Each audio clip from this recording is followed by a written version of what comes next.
এই মুহূৰ্তত আহি পৰিছে এটা বিগ ব্ৰেকিং নিউজ। এনেধৰণৰ খবৰসমূহ নিতৌ চাবৰ বাবে চেনেলটোত এটা ছাবস্ক্ৰাইব কৰি ভিডিঅ'টোত এটা লাইক কৰি দিব। কোৰাণ পাঠ প্ৰতিযোগিতাত দেশৰ ভিতৰতে প্ৰথম স্থান দখল কৰিছে অসমৰ 13 বছৰীয়া হাফিজ আৰিফুজ্জামান লস্কৰে। কোৰাণ পাঠ প্ৰতিযোগিতাত অংশ লৈ দেশৰ ভিতৰত প্ৰথম স্থান দখল কৰিবলৈ সক্ষম হৈছে কাছাৰৰ এটি কণমানিয়ে। কাছাৰৰ কাটিগড়াৰ এখন মাদ্ৰাছাৰ 13 বছৰীয়া কণমানি হাফিজ আৰিফুজ্জামান লস্কৰে অসমলৈ কঢ়িয়াই আনিছে সুনাম।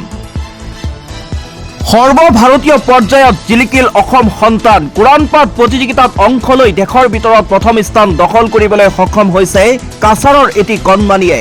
কাছাৰৰ কাটিগড়াৰ এখন মাদ্ৰাছাৰ 13 বছৰীয়া কণমানি হাফিজ আৰিফুজ্জামান লস্কৰে অসমলৈ কঢ়িয়াই আনিছে সুনাম। 8 ডিচেম্বৰত পশ্চিমবংগৰ হাওড়াত অনুষ্ঠিত সৰ্বভাৰতীয় হিফজুল কোৰাণ প্ৰতিযোগিতাত অংশ লয় হাফিজে।